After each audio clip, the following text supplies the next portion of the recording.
दोस्तों आप लोगों को मैं बता दूं कि बहुत दिनों से लगभग बिहार के लोग आस लगाए बैठे हुए थे, इंतजार कर रहे थे कि गोल्डन दास लगभग जेल से छूटकर वह बाहर कब आएंगे और घर कब पधारेंगे। दोस्तों जैसे ही वह बेल लेकर जेल से छूटकर घर पहुंचते हैं, रिहा उनकी जैसे ही होता है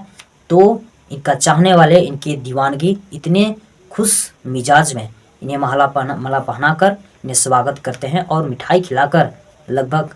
खुशियाँ पे खुशियाँ देते हैं। आप लोगों को मैं बता दूं कि 19 महीने बाद इनका जेल से बेल होता है और जेल से बेल होते ही वह घर लौटते हैं और लोगों से मिलने लगते हैं और लोगों को प्यार बांटने लगते हैं। दोस्तों गोल्डन दास के सभी महिलाएं ने लगभग माला पहनाते हैं, उन्हें मिठाई खिलाते हैं और कहते हैं कि मैं इन्हें जब से ये जेल में गए थे तब से मैं आस लगा कर बैठा था कि कब गोल्डन दास जेल से रिहा होकर बाहर आएंगे। दोस्तों सभी माँ का यही कहना था कि एक इनके अंदर अंबेडकर जी जैसे करके गए हैं, उन्हीं का जैसे इनके अंदर देखते हैं और इनके अंदर अंबेडकर जी ही मुझे दिखते हैं और रविदास जी ही दिखते हैं। इस तरीके से उन्होंने बात कही। लगभग फूल माला लेकर और मिठाइयाँ लेकर इनके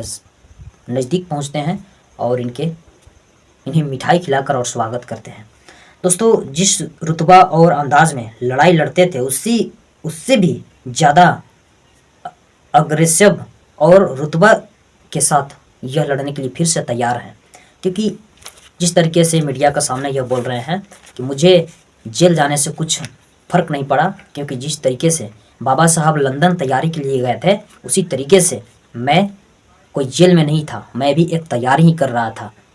ये बात सुनकर दोस्तों सभी बहुजन समाज के लोगों को सीना चौड़ा हो जाता है और दिल लगभग गदगद हो जाता है। इस तरीके से इन्होंने बात कहा।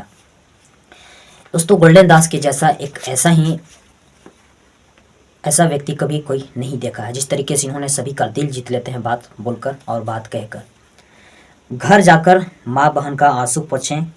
जो अत्याचार हुआ है उसका हिसाब लिया जाएगा। लगभग ये बोल रहे हैं कि जो माँ बहन का आंसू गिरेगा उस आंसू को मैं पहुँचने का प्रयास करूँगा, और जहाँ भी जुल्म जाति अत्याचार हुआ है, जहाँ भी लोगों का घर ढहा गया है, आवास को तोड़ा गया है, बुलडोजर चढ़ाया गया है, उस जगहों पर जाकर न्याय के लिए लड़ाई लड़ूंगा और हिसाब लेने का प्रयास करूंगा। और जो लोग गलत फहमी से बुलडोजर चलाने का प्रयास किया है उन लोगों को लगभग जेल भेजने का पूरी प्रयास रहेगा। दोस्तों ये कह रहे हैं कि जो भी इस क्षेत्र में, या बिहार हो या बिहार के अदर राज्य हो, पूरे भारत देश में जहाँ जहाँ भी बुलडोजर चलाया गया है और जहाँ जहाँ भी लोगों को जुल्म जाति अत्याचार की गई है उस जगहों पे मैं पहुँचकर और लोगों के लिए लड़ भिड़ कर न्याय दिलाएंगे और लोगों के लिए ज़रूर ये न्याय एक अमृत की तरह दिलाकर ही रहेंगे। दोस्तों ये कहते हैं कि जो भी इस क्षेत्र के पासी समाज हो या रविदास समाज हो या मांझी समाज हो या धोबी समाज हो या फिर ओबीसी समाज से हो या माइनॉरिटी के समाज से हो, सभी लोगों को मैं लड़ भिड़ कर और मजबूती के साथ जिस रुतबा में पहले लोगों के लिए लड़ाई लड़ते थे, लोगों के लिए जान को जोखिम में डालकर न्याय दिलाते थे, उसी तरीके से फिर से नए अंदाज में आकर और लोगों को न्याय दिलाऊंगा। दोस्तों इनका कहना है कि जहाँ भी बुलडोजर चला है, बिहार हो या बिहार के अदर क्षेत्र हो, उस जगहों पे गरीब तबके के लोगों के घरों पे, आवास पे बुलडोजर चलाया गया है। दोस्तों ये कह रहे हैं कि चाय का दुकान हो, पान का दुकान हो या झोपड़ी हो या सब्जी वाला दुकान हो, उसी पे खास तौर पे बुलडोजर चलाया गया है। खासकर ये बातें सुनकर हमें लगता है कि ये जिस तरीके से इन्होंने बात कह रहे हैं, ये हमें लगता है कि जेल में नहीं कहीं छुप कर देख रहे थे। इस तरीके से इन्होंने बात कह रहे हैं।